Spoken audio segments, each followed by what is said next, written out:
Today we're going to be looking at the movement of Expressionism and Impressionism. Expression artists try to convey emotion rather than reality. In order to express emotion, the subjects are often distorted or exaggerated. Expression artists also use colors that can be vivid or shocking. Through sculpture, a different form of Impressionism, Impressionists attempt to capture different effects of light on objects at different times. Expressionism was a dominant style of art in Germany in the years immediately following World War I, where it suited the post-war atmosphere of alienation and disillusionment. Ultimately, political instability in Europe was a driving force in the movement. In addition to this, new technologies and massive urbanization altered certain individuals' worldview, and artists reflected the psychological impact of this by moving away from realistic representations of what they saw toward an emotional and psychological rendering of how the world affected them. The principal wave of Expressionism began in about 1905, when a group of German artists formed a loose association called Die Brücke. The group included Erich Heckel, Karl Schmidt-Rottluff, and Fritz Bleyl. Ultimately, these painters were in a revolt against Impressionism. They wanted to reinfuse German art with the spiritual vigor they felt it lacked, and they sought to do this through an elemental, primitive, highly personal, and spontaneous expression. From 1905 to 1930, the use of distorted, exaggerated forms and colors for emotional impact dominated German art. For the Expressionists, art and religion were closely intertwined. Although the Expressionists lived in an age of intellectual skepticism, the Expressionists were also drawn to Christian themes and motifs that had shaped German life and cultures for centuries. The terrible horror of World War I led several artists to turn to biblical themes of salvation and redemption and to the woodcut technique, which had a strong association with German medieval and Renaissance religious imagery. On the other hand, Impressionists rejected the system of state-controlled academies. Interested in capturing transitory moments, the Impressionists paid attention to the fleeting effect of light, atmosphere, and movement. In sculpture, the artists also used nature to help them create a new sort of liveliness. They also tried to reflect the impression of the reality and the temporariness of these impressions. When applied in a stylistic sense, Expressionists are known to use intense color, agitated brushstrokes, and disjointed spaces. Rather than a single style, it was a climate that affected not only the fine arts but also dance, cinema, literature, and theater. Its qualities of highly subjective, personal, and spontaneous self-expression were typical and evident in a wide range of modern artists and art movements of that time. In its movement, Impressionism was known for its paintings that aimed to depict the transience of light and to capture scenes of modern life and the natural world in their ever-shifting condition. Greater attention was paid to the rhythms of volumes and spaces, as well as to the contrasting qualities of the surfaces, such as if it's open, closed, planar, and broken. Less attention was paid to storytelling and convincing details of anatomy or costume. Greater attention was given to the psychological effect than to physical realism, and influences from earlier styles worldwide were used. Emil Nolde was a German expressionist known for his paintings and prints of landscapes and folklore. He was known for his vibrancy of color and rough-hewn mark-making. Expected to join the family farm, Nolde instead pursued a career in furniture carving before beginning to paint. Nolde gave his human figures hideous mask-like faces to suggest a deformed spirit. He used garish colors, coarse forms, and ghoulish figures to communicate the evil of pre-war Germany. Nolde's most expensive artwork is pretty difficult to announce, so I'm going to write it on the screen. But it was sold at a price of $5.2 million US dollars, and its purchaser's name and country is unknown. The Prophet is the most famous woodcut of Nolde. In Prophet, Nolde exploits the characteristics essential to the medium. He perfectly executed coarsely gouged out areas and jagged lines. It is through the Prophet that Nolde symbolizes the wild and fierce pain he was feeling before creating the painting. Nolde created this after recovering from a serious illness. Nold began inspired to create paintings on spirituality and began to take references from the Bible. The Prophet was one such piece in the post-recovery spiritual series. The Prophet's face, through its darkness and explicitness, acts as a platform of human pain and suffering. Nold effectively uses the value element where white is the lightest value and black is the darkest. An interesting fact about Emil Nold is that his real name is Emil Hansen, but he changed his last name to Nold in order to keep ties with his birthplace. In this piece, it is evident that Nold contrasts the innocent faith of the children, who all appear in rich, warm tones, with the restrained and cool blues of the skeptics to Christ. Nold utilizes color, as the intensity of the portrait goes from high intensity to low intensity as you look from right to left. Harmony is achieved in the same way. The skin tones of the people from the right to left gradually get darker as Nold further distinguishes his meaning for the painting. Value is evident as the light source seems to come from Christ himself at the center of the canvas. Christ is almost crowded by darker figures looking on as he holds a chalice in his hand. In relation to color, Nold uses bright yellows, reds, oranges, and white. Nold's concern with this piece was to stimulate the emotions of the viewer and have them experience the event themselves. The greatest Norwegian painter and an important inspiration for the German Expressionist movement was Edvard Munch. Munch was always an outsider. As a child, he calls his children paintings. Munch struggled with neurosis, which occurred from a traumatic childhood. His mother and eldest sister died of consumption while he was young. In later paintings, such as Dead Mother, Death in the Sick Room, and The Sick Child, he expressed his feelings related to his memories of the illness and death of mother and sister. His most famous work, The Scream, represents the intolerable fear of losing one's mind. It also represents the actual experience of a scream Munch heard through nature while on a walk.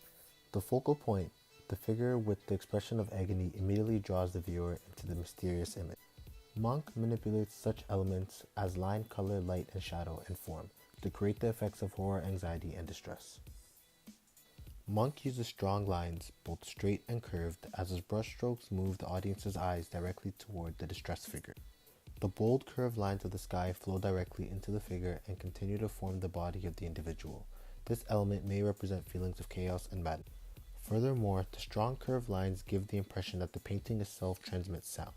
This may have been done so that the audience not only witnesses the nature of the scream, but also to experience the scream. The scene appears dark and gloomy, with the sky appearing as if it is burning up in flames. The gray, black, and blue hues of the land and water are colors that are often closely associated with the sadness and depression, perhaps Munch's suggestion that nature had left him alone, depressed, and sick. By using simple forms, Munch is able to force his audience to focus on the emotions that the scene and subject emit, rather than simply viewing an exact depiction of one's particular scene. Finished in 1899, The Dance of Life is merely a representation of one of his internal conflicts. Hating the concept of marriage, Munch uses three female figures to describe three stages of life. The woman in white symbolizes purity, youth, and virginity. In the opposite side, the woman dressed in black is a visual representation of death and loneliness. The center showcases a man dancing with a woman in red, the color of emotion, drama, and blood. The arrangement of the figures in the piece create a slow horizontal rhythm using the figures in the foreground. The two women standing at the sides and the couple in the middle are positioned symmetrically. Once again, Munch's color choices and placement of light appear to have significance. They add to the awkward appeal of the scene. The scene appears bright and gloomy, with the sky appearing as if it is about to rain. Munch placed the four figures in the foreground and achieves a sense of balance by placing two groups of smaller figures who are dancing in the background. The straight lines seem to balance the curved lines, and at the same time, the cold colors appear to balance the warm reds and whites. An interesting fact is that the Scream has been the target of several high-profile art thefts. In 1994, the version in the National Gallery was stolen. It was recovered several months later. In Anxiety, Munch utilizes the use of dark colors, and the faces in the painting depict negative emotions, and some interpret the expressions to be the reminiscent of heartbreak and sorrow. Munch repeats closely many elements of the Scream. The same alienated person appears again, as well as other structures that line the shore just a little less dimly than before. As seen in the Scream, the gloomy hues and intense swirls are evident. Also, the enlarging lines that define and ultimately embrace the land, sea, and sky are also similar. In this painting, a few simple shapes such as blocky houses, a spherical tree, and white fence anchor the image of three girls in long dresses who look out over the water. The road behind them wavers uneasily as it joins the shoreline before climbing the hill. In Munch's paintings, distortions of the landscape are reminders that perception can be altered by one's mood. Rodin was born in a poor area of Paris. He was not a successful student, perhaps because of his short-sightedness. As a young sculptor, Rodin was rejected 3 times by the École des Beaux-Arts. Later in his life, on a trip to Italy, Rodin studied the work of Donatello and Michelangelo. Michelangelo's Bound Slave inspired Rodin's first major full-size work, The Age of Bronze. Instead of representing gods, he sculpted lifelike figures in distinctly modern attitudes of love, thought, and proud physicality. Rodin's The Thinker was originally part of The Gates of Hell, which was completed on commission in 1882. The nude figure is muscular, taut, and valiant. This demonstrates to the viewer the high regard with which Rodin held Dante and creative thinkers. The seating of the figure is interesting as it immediately invokes the contemplative mood of this piece that would have been hard to create where the man stood up or looking out of the distance. This piece of work depicts a scene from the Inferno, the first section of Dante Alighieri's Divine Comedy. The Gates of Hell became the defining project of Rodin's career and a key to understanding his artistic aims. Interestingly, it took him 37 years to complete the project. Its dimensions are 6 meters by 4 meters by 1 meter. Texture is used to simulate a realistic feeling in the figure and to give the figure its realistic feel. It is also used to make the figure appear shiny. Value is used to ensure there is a significant amount of light that is reflected off the figure's back, hence he is slouched over. Rodin uses color to ensure that the figure's appearance is all the same and neutral. Proportion is used where Rodin ensures that the body's proportions aren't exaggerated or incorrect. Balance is used in the sense that Rodin ensures that the size of the rock under him isn't too big or small and he is sitting on it perfectly fine. The kiss originally represented Paolo and Francesca, 2 characters borrowed once again from Dante's Divine Comedy. Slain by Francesca's husband, who surprised them as they exchanged their first kiss, the 2 lovers were condemned to wander eternally through hell. Rodin chose to construct the lovers in the nude as he believed adding details such as clothing distracted the viewer from the raw emotion which they should feel when looking upon a sculpture. The way in which Rodin has entwined the lovers gives the composition movement and energy. Form is used as the thinker is a 3-dimensional figure and life-size work of art. Rodin uses value to create liveliness in the shape of the 2 figures' bodies. Finally, Rodin uses movement through the kiss to force the viewer to almost gaze upon the figures. An interesting fact about Auguste Rodin is that he had 2 women in his life. Straight G. Rodin designed the Burghers of Calais to commemorate the episode during the 100 Years' War between England and France. Rodin rejected the established convention of public sculpture and portrayed the men not only as glorious heroes but as troubled and isolated individuals brought together by their anguish and common purpose. He depicted the emaciated figures departing dressed in tattered sackcloth to surrender themselves to the English army. Value is used to ensure there is a significant amount of light that is reflected off the figure's back, hence they are slouched over. Rodin uses color once again to ensure that all the figures' appearances are the same and neutral. Through balance, Rodin ensures that the size of each figure is distorted to intensify the expressiveness of the figures struggling with their conflicting thoughts of fear, indecision, anguish, and nobility. Texture once again is used to give a realistic feeling to the figures. It is also used to make the figure appear shiny. In 1891, Auguste Rodin was commissioned to make a commemorative statue of the famous French novelist Honoré de Balzac. With great thoroughness, Rodin studied portraits of Balzac, read all the books about him, and paid several visits to Tourane, the area where the writer was born, to study him.